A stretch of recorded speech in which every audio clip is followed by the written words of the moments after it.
Hello আমার ছোট্ট বন্ধুরা, তোমাদের সকলকে সবুজ পাখি চ্যানেলে স্বাগতম। আজকে আমি তোমাদের জন্য কি ভিডিও নিয়ে এসেছি বলো তো। এর আগের দিন আমরা ঠ পর্যন্ত যে ব্যঞ্জন বর্ণগুলো রয়েছে সেগুলো লিখেছিলাম।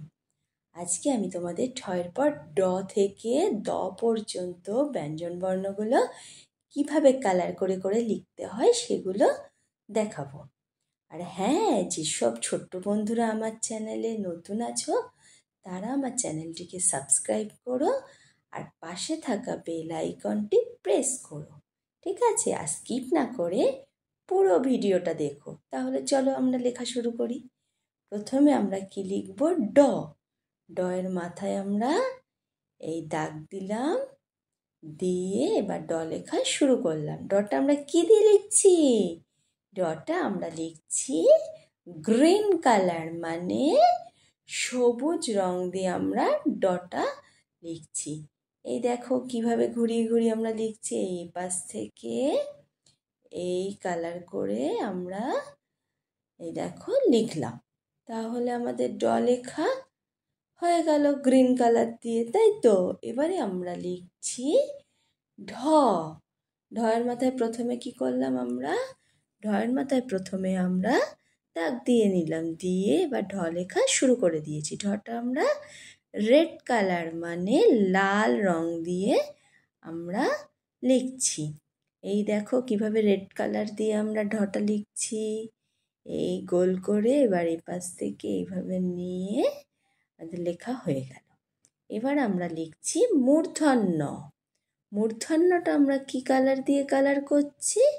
মূর্ধন্যটা আমরা ব্লু কালার, মানে নীল রং দিয়ে আমরা লিখছি মূর্ধন্য, তাই তো?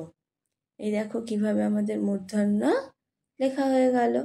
এবারে আমরা লিখছি ত। তর মাথায় আমরা কি করছি? প্রথমে মাথায় দাগ দিচ্ছি, দেওয়া হয়ে গেল। এবার ত লেখা শুরু করে দিয়েছি এই গোল করে। এই দেখো কিভাবে লিখছি। এটা আমরা অরেঞ্জ কালার, মানে কমলা রং দিয়ে লিখছি। এইভাবে নিয়ে এসে এই আমাদের ত লেখা হয়ে গেল। এবারে আমরা কি লিখছি? এবারে আমরা লিখছি থ।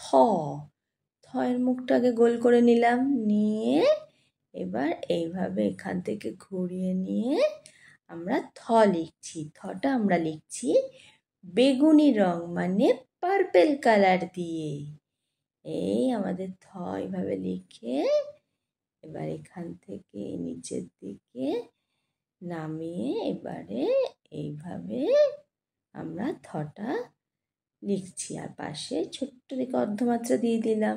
তাহলে আমার থ লেখা হয়ে গেল। এবারে আমরা লিখব তারপর দ। দয়ের মাথায় প্রথমে আমরা দাগ দিয়ে নিচ্ছি। এইভাবে দাগ দিয়ে নিলাম, নিয়ে আমরা দ লেখাটা শুরু করে দিলাম। এবার দটা আমরা পিঙ্ক কালার, মানে গোলাপি রং দিয়ে লিখছি।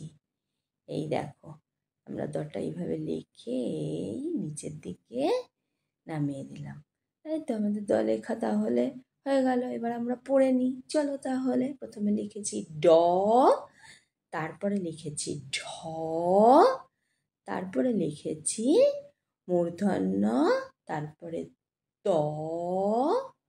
তয়ের পর আমরা লিখেছি থ, থয়ের পরে আমরা কি লিখেছি? থয়ের পরে লিখেছি আমরা দ। তাহলে আজকে আমাদের ড থেকে দ পর্যন্ত আমরা কালার করে করে লিখলাম। তোমাদের সকলের নিশ্চয়ই খুব ভালো লেগেছে। তোমরা কিন্তু সকলে আমাকে অবশ্যই কমেন্ট করে জানাবে তোমাদের কেমন লাগলো। ঠিক আছে? আর এর পরের ভিডিওর জন্য তো আমাদের একটু অপেক্ষা করতেই হবে। দেখা যাক এর পরের ভিডিওতে কী আসে। আজকের মতো টাটা।